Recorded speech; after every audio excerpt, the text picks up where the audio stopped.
TV Fortaleza, a emissora da Casa do Povo.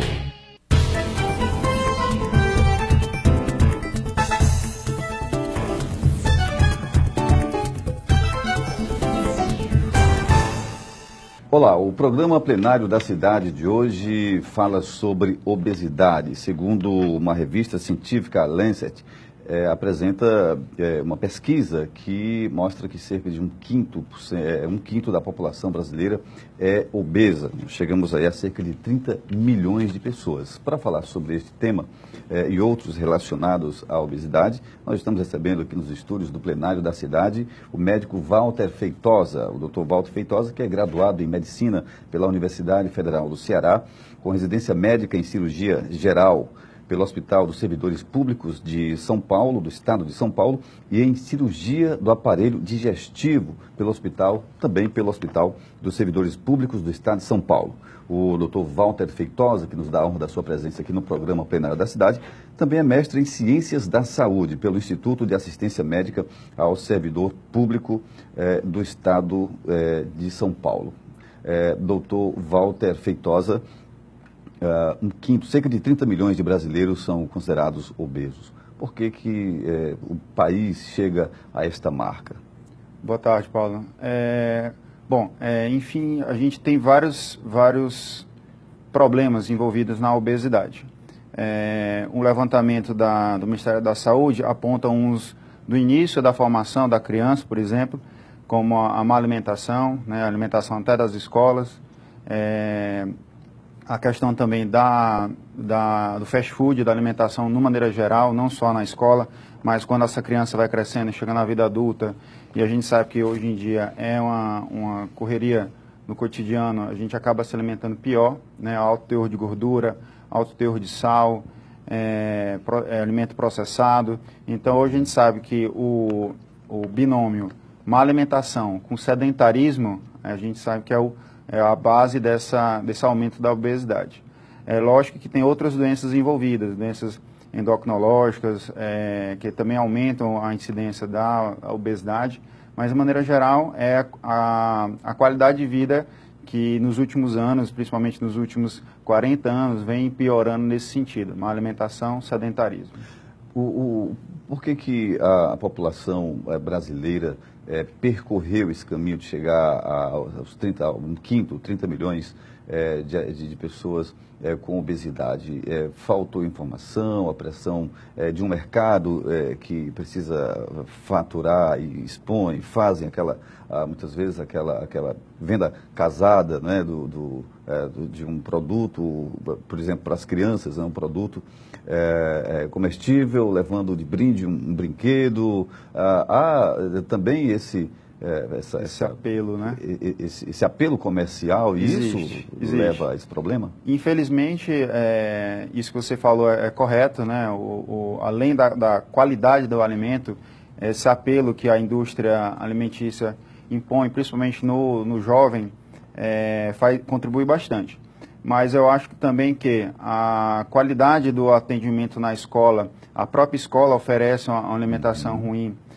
Antigamente, você tinha uma parte do esporte muito mais integrada, muito mais, que exigia mais do aluno. Hoje em dia, nem tanto, você não vê esse comprometimento como existia antes. Além disso, o paciente tem mais acesso à informação, mas o estilo de vida você acaba não acompanhando. O brasileiro ele se iguala muito, ele segue muito a característica do americano, Então, do jeito que a gente gosta de viajar, principalmente para lá, de ver filmes americanos, enfim, você também capta a parte da alimentação e do estilo de vida. A população relativa americana de obeso é a maior do mundo, e o Brasil está ali entre o segundo e terceiro ali brigando perto dos Estados Unidos, porque ele segue esse estilo de vida. Então, é realmente complicado, por um lado, você seguir o estilo americano, e sem você ter essa informação, dando esse feedback para você combater, com a questão do exercício, com a melhor alimentação, que hoje, nos últimos anos, a gente percebe que está tendo um resgate, mas ainda está perdendo a briga. Já na meia idade. Isso, mas a gente ainda perde a briga para o industrializado, para a gordura, para o alimento insaturado. Qual a orientação que é preciso ser repassada, dada às famílias, às mães, aos pais, né, para que possam, já desde tenra idade, desde a infância, apresentarem uma boa alimentação, oferecer uma boa alimentação que evite essa forte tendência à obesidade? Pronto. O nosso papel como cirurgião bariátrico, a gente pega desde da criança, né? Não é tão comum chegar para o nosso consultório diretamente, normalmente passa pelo pediatra ou pelo endocrinologista, mas a gente pega criança, adolescente, adulto e idoso também, e assim, a orientação é basicamente a mesma. A gente se baseia numa tríade, né? Que é a orientação nutricional, o acompanhamento psicológico, que é muito importante, e também um programa de atividades físicas. E isso a gente coloca para toda a faixa etária, desde da criança até o idoso. Porque essa tríade é que vai dar uma sustentação para a gente trabalhar, aí sim, oferecer a cirurgia para o paciente que é indicado ou outros tratamentos que a gente tem hoje em dia. 1/5 da população, cerca de 30 milhões, mas há casos em que cidades capitais apresentam um percentual de 52%? Isso.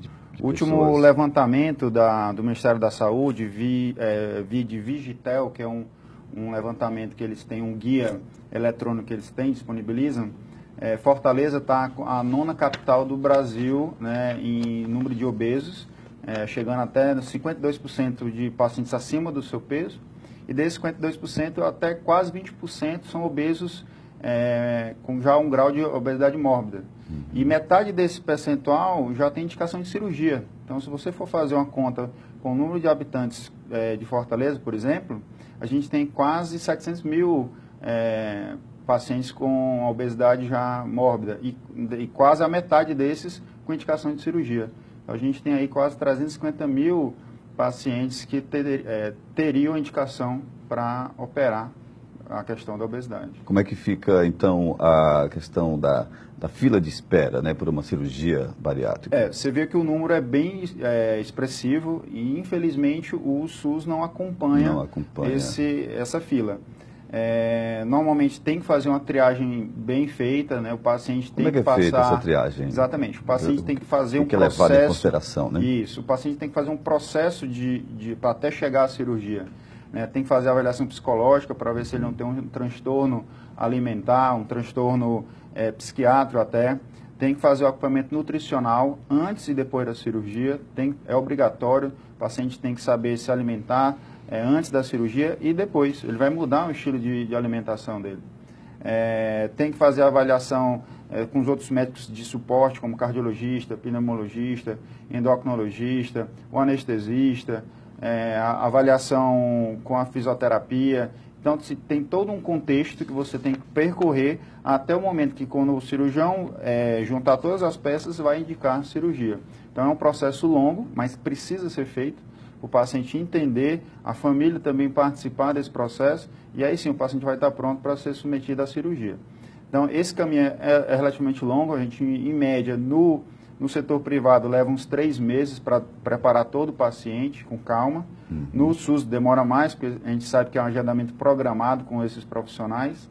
E pelo número de habitantes que eu falei, com um perfil de cirurgia, para o número de serviços que oferece essa cirurgia, fica realmente incompatível. Demora, a gente vai organizando de acordo com as prioridades, mas é muita gente realmente para a gente dar uma resolução. E aí, vamos aí imaginar em 1 ano, 2 anos, né? Tem a fila de um dos serviços aqui de Fortaleza, que é o Hospital César Caos, ele tem fila já de quase 4 anos, né? E porque depende de material especial, material importado. Hoje em dia a gente basicamente faz pela laparoscopia, que é aquele acesso dos furinhos, dos trocáteres. Então, assim, é um material mais caro, dispendioso, e a gente precisa aguardar todo aquele processo de compra de material para oferecer a melhor cirurgia para o paciente. Então, assim, é uma programação realmente mais longa e precisa de um material e uma estrutura. Não é todo hospital que oferece. E nem pode ser, na verdade, e é por isso que a gente tem essa fila hoje em dia. O plenário da cidade de hoje fala sobre obesidade e o nosso entrevistado é o médico Walter Feitosa, que nos dá a honra da sua presença aqui no programa. Doutor Walter, a gente pede licença ao senhor e também aos nossos telespectadores e telespectadoras para irmos a um rápido intervalo aqui do programa plenário da cidade. Voltamos em 1 minuto.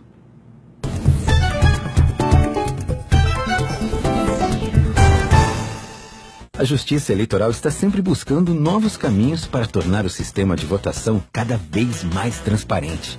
E as próximas eleições vão contar com um novo avanço tecnológico, o QR Code. Com ele, através do seu celular, você vai ter acesso a todos os resultados de cada sessão eleitoral. Funciona assim: após o término das votações, o boletim de urna é impresso com o QR Code e fica exposto em cada sessão, através de um aplicativo que será disponibilizado gratuitamente pela Justiça Eleitoral. O QR Code é lido e transfere todas as informações para o aparelho. Ou seja, você pode auditar os resultados na hora e comparar com a apuração no site do TSE. Tudo simples, rápido e muito importante, mantendo o sigilo dos votos dos eleitores. Com o QR Code, você vai ganhar mais um lugar de apuração nas próximas eleições, o seu celular. Saiba mais em tse.jus.br. Justiça Eleitoral. A justiça da democracia.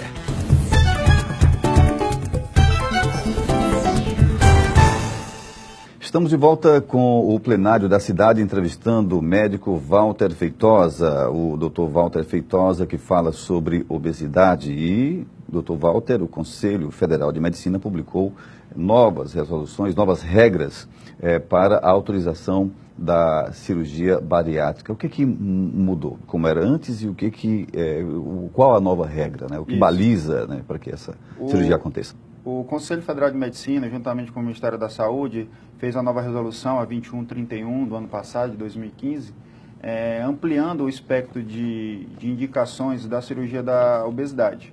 A gente via que tinha muitos pacientes que chegavam nos consultórios, tinham um peso intermediário, era obeso mórbido, mas tinha um peso que não encaixava nos parâmetros anteriores do Conselho Federal de Medicina. Mas tinham realmente grandes complicações, né, com esse peso atual dele e algumas doenças graves. E aí o Ministério da Saúde fez essa resolução para albergar todos esses pacientes que se beneficiariam com a cirurgia. Então, antes de 2015, você operava pacientes basicamente obesos com hipertensão, diabetes ou alteração do colesterol. E hoje a gente tem mais doenças associadas que, junto com o sobrepeso, junto com a obesidade, a gente está autorizado a indicar. Aumenta o público, então? Aumentou. Antes você indicava os pacientes que tinham 35 de IMC, que é aquele índice da massa corpórea, associado a essas doenças que eu falei. Ou os pacientes que tinham um índice acima de 40. Esse sem nenhuma doença já tinha indicação de cirurgia. Mas hoje, com essa resolução, pacientes com insuficiência cardíaca, infarto, AVC, infertilidade, disfunção erétil, depressão, refluxo, esteatose no fígado, várias outras doenças, hoje, junto com esse índice de massa corpórea acima de 35, já está autorizado a fazer a cirurgia, porque tem benefício, foi mostrado benefício nesses pacientes. E também... vale para a rede pública? Vale para a rede pública. Essa é uma indicação geral, tanto rede pública como rede privada. Pois não. Agora, o detalhe também foi em pacientes com idades mais nos extremos, tanto o paciente mais idoso, que antes se interrogava se ele teria benefício, e hoje a gente sabe que o paciente com mais de 65 anos também tem benefício quando ele é submetido à cirurgia, e o paciente, o adolescente, que antes ele estava à parte desse processo, mas hoje, com a indicação do pediatra, né, a autorização do próprio paciente, do familiar e do médico cirurgião, ele também tem as indicações para a cirurgia. Então, teve essas novidades da resolução do ano passado. A cirurgia bariátrica visa evitar consequências, doenças que são consequências da obesidade. Quais são as principais consequências que são causadas, né, na saúde da pessoa obesa, né? Pronto, Paulo. Na verdade, a obesidade em si já é uma doença propriamente dita. É uma doença crônica. É por isso que tem os índices, você às vezes só tem na obesidade, já é um fator complicador. complicador de quê? De doenças cardiovasculares. Então, o paciente tem maior risco de AVC, maior risco de infarto, maior risco de outros tipos de tromboses. Também tem aumento do risco de alguns tipos de câncer, câncer do útero, câncer do ovário, câncer de mama, câncer do intestino. Então, tem várias doenças associadas, né? Tem vários estudos mostrando que a obesidade está relacionada com esse tipo de doença, tanto doenças cardiovasculares como doenças até malignas. Então, se você intervém cortando esse processo vicioso, esse ciclo vicioso do processo inflamatório que a obesidade causa, né, e outros problemas associados, você acaba reduzindo esses riscos no futuro. Isso. Mais entre mulheres ou entre homens a obesidade? O percentual hoje em dia, a diferença é muito pequena, a favor dos homens. Mas percentual tipo 51%, 49%. Hoje em dia está bem equilibrado. Já foi mais, houve um fosso maior, uma distância maior? Isso, na verdade é um pouco histórico, né? No século XIX, começo do século XX, até se cultuava uma mulher com um sobrepeso. Mas hoje em dia não, a gente sabe que é o contrário. Hoje em dia a televisão, tudo mostra o paciente sendo A beleza grega, né? As estátuas gregas. Exatamente. Grega, hoje em dia já a cultura é um diferente. paciente mais magro, né? A gente vê aí na moda, na TV, não é mais tanto paciente obeso. E hoje em dia, com os estudos, né, que percorrem quase 60 anos de cirurgia bariátrica, a gente sabe que a obesidade é uma doença crônica que tem seus malefícios. A gente acabou de dizer, tem as doenças relacionadas e a própria obesidade ela já causa problemas, né? A gente sabe que causa sobrecarga nas articulações, causa sobrecarga cardiovascular, complicações respiratórias e uma coisa que o pessoal esquece, que são as complicações psicológicas e sociais. Tem paciente que se exclui do seu dia a dia, que baixa o rendimento escolar e no trabalho. Tem paciente que piora o relacionamento com o parceiro porque já tem uma disfunção erétil, a mulher já tem uma infertilidade, já é cobrada pela sociedade ou pelo marido. Então, assim, tem o outro lado que muitas pessoas esquecem, que é o lado psicossocial, que isso atrapalha bastante. E quando a gente faz a cirurgia, o paciente tem esse benefício de emagrecer, de ganhar qualidade de vida, de ganhar saúde, isso aí ele recupera. Então era importante que fossem pensados programas que pudessem estimular a boa convivência social com pessoas obesas, na escola, no trabalho, na sociedade de modo geral. Na verdade, Paulo, acho que a informação, e a gente está aqui para isso, a informação é a base de tudo. No nosso consultório, a gente trabalha muito com isso. A gente faz uma reunião a cada 2 meses para exatamente debater pacientes já operados, pacientes que estão na fila para ser operados, os familiares, os profissionais da clínica, todo mundo que pode ir, a gente acaba fazendo uma reunião científica, mas também um bate-papo para tirar dúvida. Se a gente esclarece o familiar, o paciente, né, todo mundo que está ali envolvido, ele vai saber cuidar melhor dele, né, desse excesso de peso, dessa obesidade, vai saber lidar depois da cirurgia, vai saber também começar a aprender a se alimentar de novo, a mastigar de novo, a ter um convívio em sociedade melhor. Então, nisso, nas reuniões, é importante. E nesses momentos que a gente informa de várias maneiras, pela TV, pelo jornal, os pacientes também vão ganhando essa experiência, vão sabendo qual é o benefício de perder a obesidade, de combater a obesidade. Por isso eu agradeço o senhor aqui em nome da mesa diretora da Câmara, da equipe de jornalismo da TV Fortaleza, por estar colaborando para o cumprimento do papel da TV pública, que é levar informações importantes aos telespectadores, a todos os fortalezenses. Então, um papel importante cumprido com a sua presença, com as informações que o senhor, Dr. Walter Feitosa, nos trouxe aqui no programa plenário da cidade, que tratou sobre obesidade. Dr. Walter Feitosa, obrigado pela presença. Eu que agradeço, estamos à disposição. Obrigado a você também, telespectador, telespectadora, pela honrosa e qualificada audiência ao programa plenário da cidade. Até a nossa próxima oportunidade, o nosso próximo encontro.